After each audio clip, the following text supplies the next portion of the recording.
हमारे प्यारे मुल्क पाकिस्तान में इस वक्त जो 1973 का आइन है, जिसमें अभी तक 26 तरामीम हो चुकी हैं और अब 27वीं तरमीम जो है वो सेनेट में पेश हुई। वहाँ से वो पास हुई, कौमी असम्बली में कल बिल पेश किया गया और शिक दर शिक उसकी जो थी वो मंजूरी ली गई।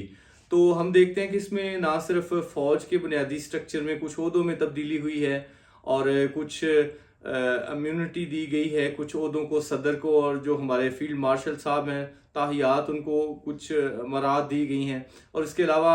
जो अदलिया का जो स्ट्रक्चर है, जो कॉन्स्टिट्यूशनल कोर्ट है, उसका क़याम अमल में लाया गया और जजों की तब्दीली के हवाले से काफ़ी सारी इसमें अमेंडमेंट हुई हैं अहम। लेकिन सबसे जो बुनियादी चीज़ है वो हम जो 1 करोड़ जो पाकिस्तान की अक़लियतें हैं, जिनकी कौमी असम्बली में 10 नशिस्तें हैं और सेनेट में हमारे 4 सेनेटर मौजूद हैं, तो हमें उम्मीद थी कि ये लोग जो सेनेटर हैं वो सेनेट में जब ये मसवदा सबसे पहले पेश किया गया तो उसमें कोई अमेंडमेंट करवाएंगे, लेकिन वहाँ से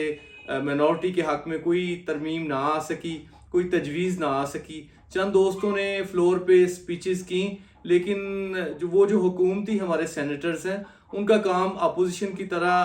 तकरीरें करना नहीं है, बल्कि उनका काम है कि वो लॉबिंग और एडवोकेसी करते और हुकूमती बिल में वो तरामीम शामिल करवाते। खुसूसी तौर पे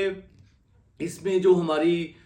कौमी असम्बली और सूबाई असम्बली की नशिस्तों में इजाफे की बात थी, आर्टिकल 51 में अमेंडमेंट पेश की जा सकती थी, आर्टिकल 106 में अमेंडमेंट की बात की जा सकती थी और ये कोई इतना कंट्रोवर्शियल इशू भी नहीं था। और मुशर्रफ के दौर में जब कौमी असम्बली और सूबाई असम्बली की नशिस्तों में इजाफा किया गया तो तब मिनॉरिटी की नशिस्तों में इजाफा नहीं हुआ था। तो ये एक बड़ी अहम ग्राउंड थी जिसका कह के दुनिया को और पाकिस्तान में लोगों को कायल किया जा सकता था, लेकिन अनफॉर्चुनेटली ना हो सका। फिर हमारी उम्मीद थी कि जब ये कौमी असम्बली में पेश होगा तो हमारे जो MNAs हैं वो इसके लिए आवाज़ उठाएंगे, लेकिन अनफॉर्चुनेटली मौजूदा जो मखलूत तर्ज इंतखाब है, इसकी वजह से जो हमारे नुमाइंदगान हैं जो असम्बलियों में मिनॉरिटी की रिजर्व सीट्स पे मौजूद हैं, वो अपनी पार्टी पॉलिसी से बाहर हट के सोचते भी नहीं। जो इक्का दुक्का आवाज़ें आती हैं वो सिर्फ सेटिस्फाई करने के लिए अवाम को कि हमने देखें आवाज़ उठाई, लेकिन जो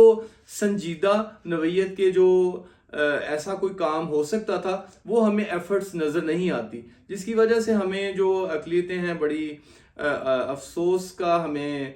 दिन देखना पड़ रहा है। और मुझे ये भी नज़र आता है कि अब मखलूत तर्ज इंतखाब की वजह से हम चूँकि जनरल जो पाकिस्तान में जितने भी हमारे MNA मौजूद हैं उनको हम वोट कास्ट करते हैं, वो भी मिनॉरिटीज़ के वोट लेते हैं, लेकिन वहाँ से भी कोई खातिर-खा आवाज़ नहीं उठाई। वैसे तो हमारे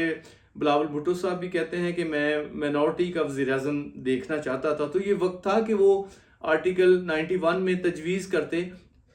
कि जो आईनी हमारी रिस्ट्रिक्शन है, जो बार लगा हुआ है सदर वज़ीर-ए-आज़म ना बनने के लिए, जो 18वीं तरमीम में हुआ, फिर वो जो बाद में इसमें इसके शेड्यूल 2 में जो हल्फ है उसमें भी मौजूद था ऑलरेडी, सदर के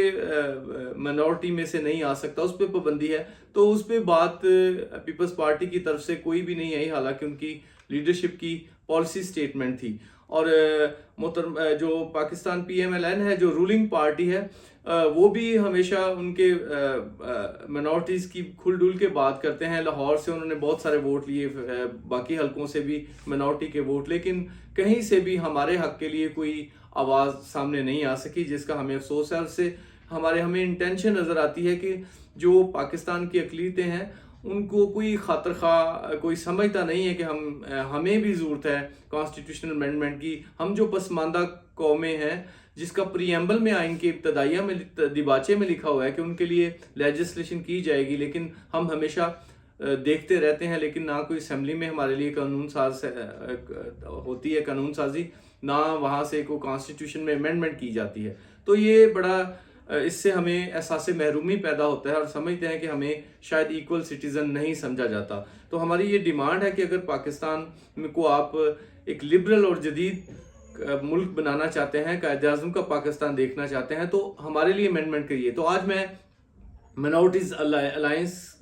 पाकिस्तान के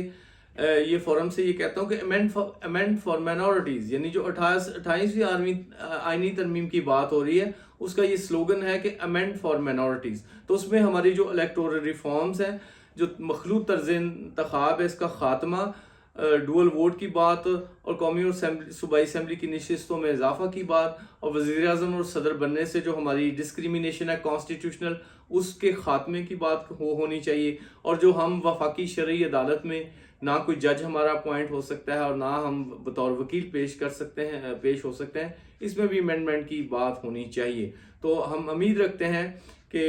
ये लम्हा तो गुजर गया, लेकिन आइंदा लम्हात में जब भी कॉन्स्टिट्यूशनल अमेंडमेंट हो तो माइनॉरिटीज़ की ये डिमांड ज़रूर होनी चाहिए, फिर ही हम समझते हैं कि कोई हमारे बारे में सोचता है। अदरवाइज़ फिर जैसे हम 75-76 सालों से मायूस बैठे हैं, इसी तरह भी हमें मायूसी का सामना करना पड़ेगा।